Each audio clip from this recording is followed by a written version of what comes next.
Hello and welcome to Newsmax Now. I'm John Bachman. From Iran to China, Venezuela to Russia, President Trump is juggling not just military threats, but economic threats as well. And tonight we're going to start our program with a special guest, a man who worked at the UN as the U.S. spokesman there. Currently, he is the U.S. ambassador to Germany. Right now with us, Ambassador Rick Grenell from Washington, D.C. Great to have you with us this evening, Ambassador.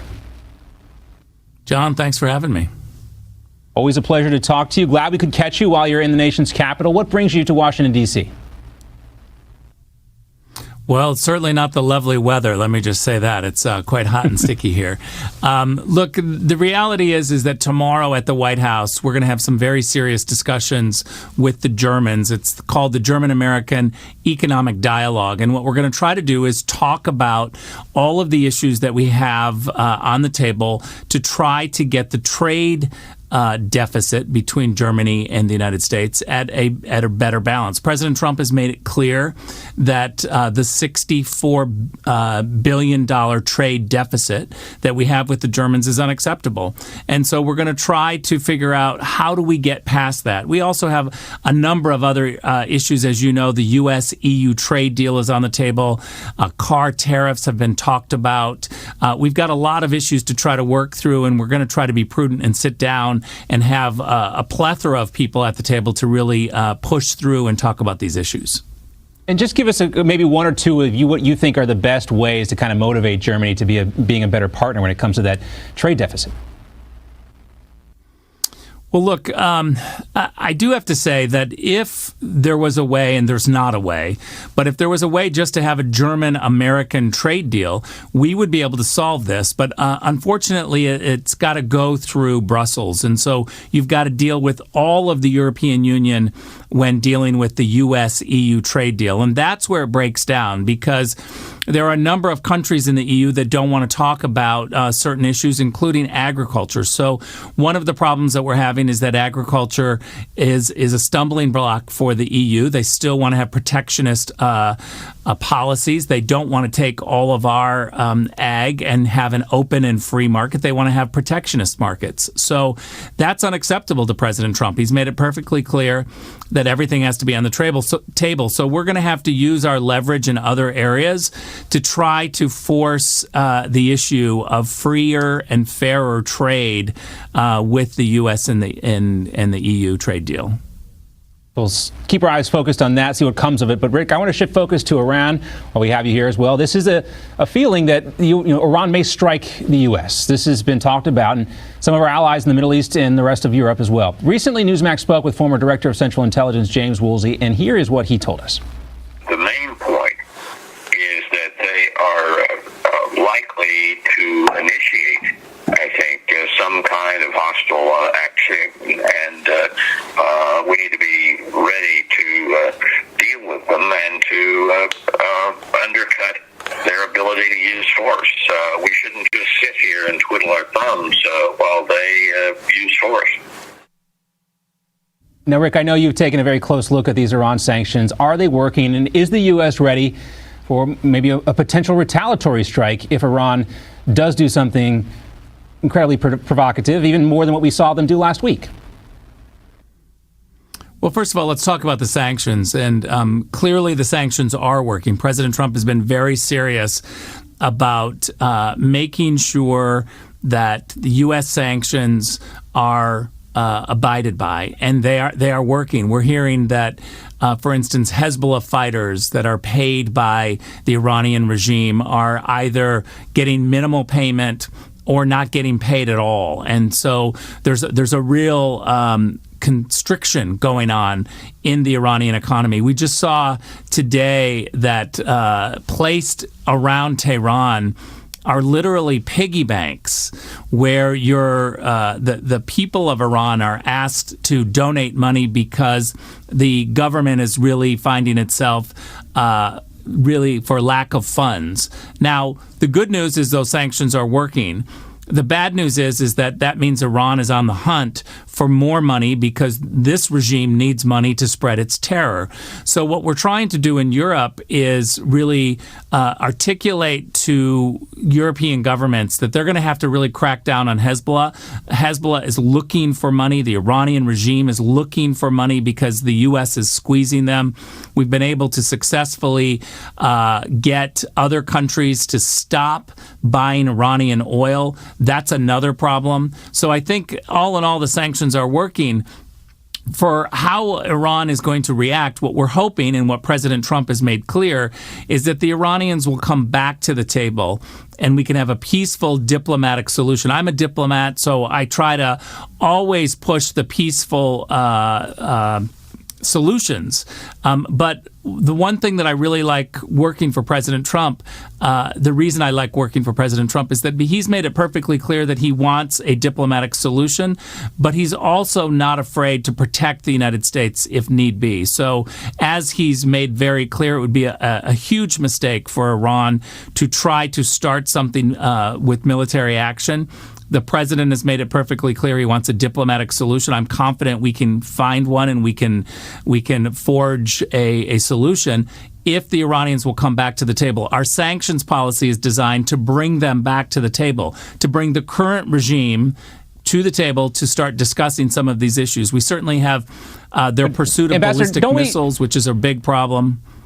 Yes, that's a huge problem. And don't we need a little more help, though, from people like Germany and other European countries to really kind of force Iran to come back to the table? Something else that the former director of Central Intelligence, Woolsey, said is that we need to lean rather hard, that's his quote there, on the Europeans to do more to counter Iran.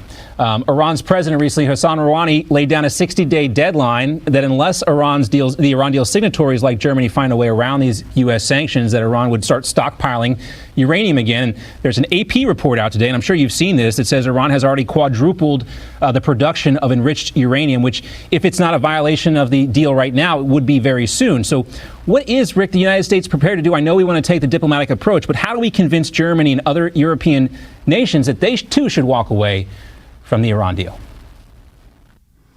Well, look, the good news is that we're united with the Europeans on the fact that the Iranians are a threat. There's no question they see the Iranians as a threat.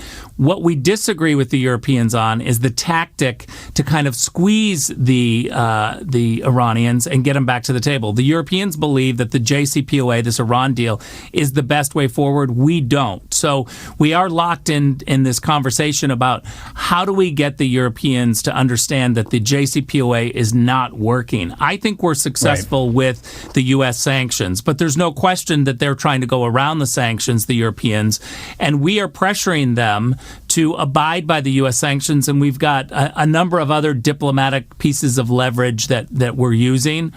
But at the end of the day, I'm confident that the Europeans see it as a threat and that we have to just keep the pressure up and bring the Iranians back to the table to discuss all these issues. Because at a certain point, right, it's either, Germany and the European Union siding with the Iranians or siding with, the free world and the United States. Well, look, I'm confident, knowing the Germans, that they're not siding with Iran. They see it as a threat. Clearly, they have to do more. The Germans need to do more in order to really pressure the Iranians back to the table. We don't want them going around the U.S. sanctions. We don't think that that's helpful. Right. We don't think that this special purpose vehicle that the Europeans have been talking about, which is called INSTEX, we don't believe that that is helpful. Going around the U.S. sanctions is not a good idea. We believe that the Iranians, when pressured, when the Europeans join us, will come back to the table. So if you want to have a faster solution, if you want to solve this problem diplomatically in a fast way, or at least a faster way, we believe the Europeans should join the United States, join the Trump administration, and tell the Iranians to come back to the table and discuss all these issues, not just the nuclear deal, but the ballistic missile technology, the malign activity that they're doing. There's a number of issues that we have to talk to the Iranians about.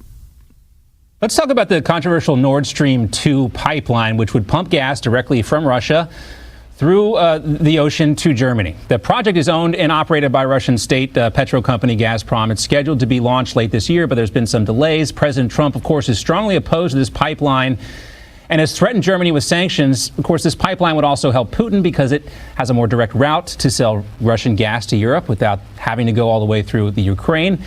So, Rick, why is Germany and Angela Merkel so committed to this deal? Because it doesn't seem like they want to walk away from it either. Well, the Germans need the energy, is what they tell us. They're desperate for the gas. I want to make one thing clear, is that the United States policy is about diversification of your energy sources.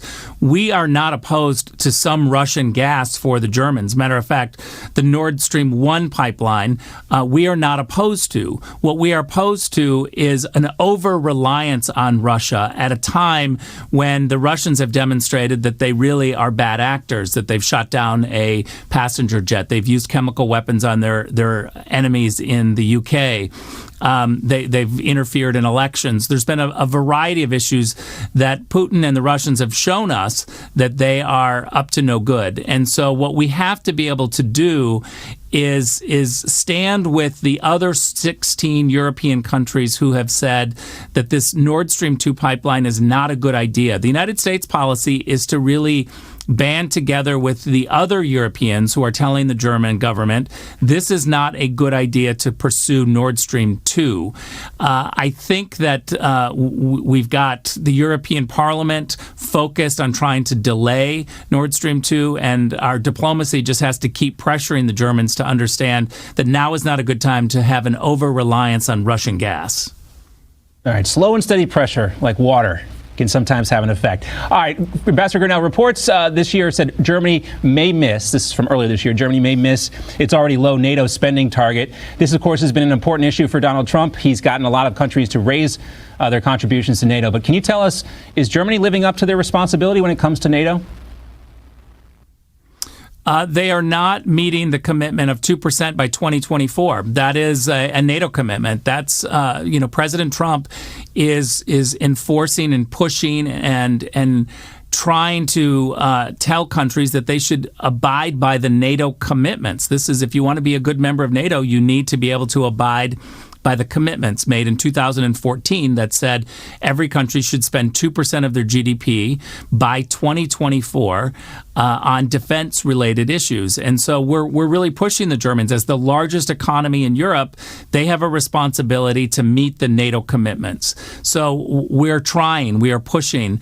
But the good news is that when you combine all of the European increases in defense with Canada, the other members of NATO, there's a $41 billion increase since 2016 on defense spending. That is directly because of Donald Trump. He has pressured the members of NATO to meet those commitments, and they have increased $41 billion since 2016.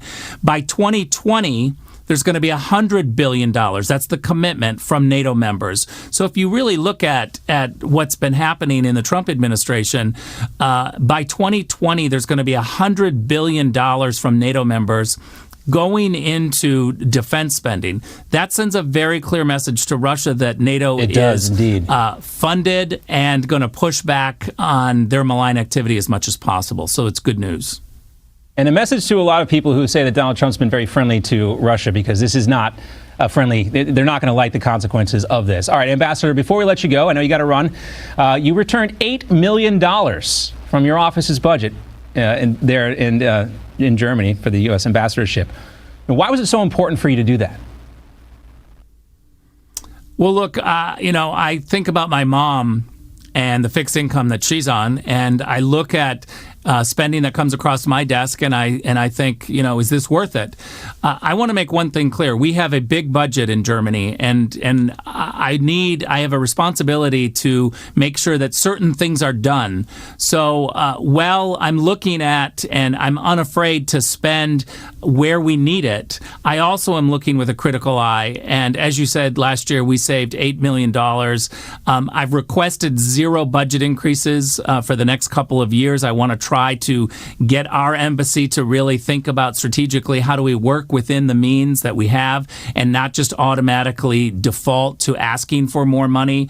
I will ask for it if we need it. I don't want to just cut just to say that we're cutting, because we have a big responsibility to get the U.S. message out. But I think that you can do it across the board. Every embassy can do it across the board with spending less.